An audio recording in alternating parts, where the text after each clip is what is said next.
with 7 Miracle Lane in Algonquin. I am the Superintendent of Community Unit School District 300.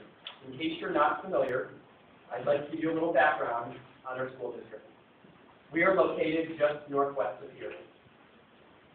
Our boundaries encompass 118 square miles across 4 counties, including a small part of Hoffman Estates.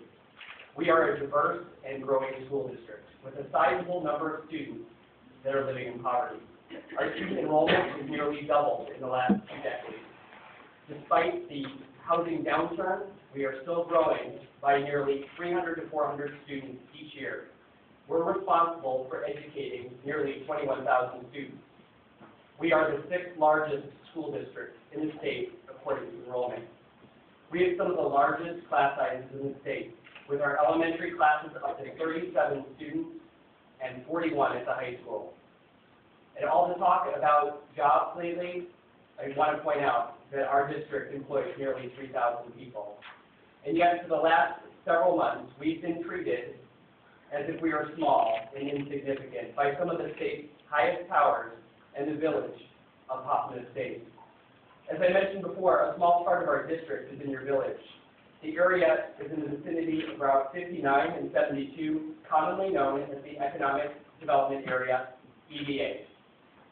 I know I don't have to tell you about the EDA because your team of lawyers and lobbyists, with one of your former state representatives, has been working very, very hard on this legislation to continue the EDA for another generation.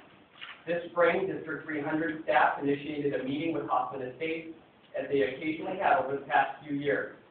This meeting is when we discovered that House Bill 3435 was already through its progress through the state legislature sponsored by Fred Crespo. That bill, although it wasn't successful, it didn't take long for another Trojan horse to be quietly tacked on, Amendment 3, Senate Bill 540, just before the end of the legislation session. It came within just hours of closing a 15-year deal without the public ever getting wind of it. Transparency is also sorely lacking in how the EDA has been administered. For nearly 23 years, Sears and the village of Hoffman Estates have controlled the taxing dollars from the schools, the libraries.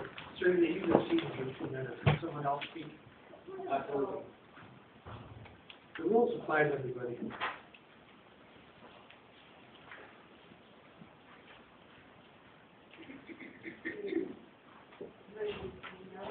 Can you speak up? Would you see this on? I've got it on up here, but I'm not sure if the pedestal's actually there.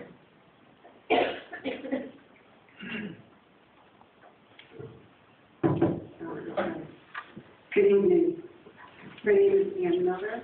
I live at 907 Scott Street in Algonquin.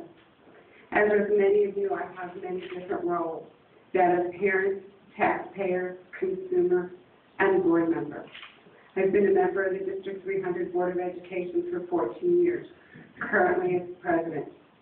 But the important role that I am in tonight, ladies and gentlemen, is that of an advocate for over 20,000 students, several hundred thousand taxpayers, senior citizens, all that have no voice, but are directly impacted by decisions that you make. I understand the role of a fiduciary. I understand the role that you have in protecting your community. I have that same role in protecting the residents of District 300. I don't think our roles are mutually exclusive from each other.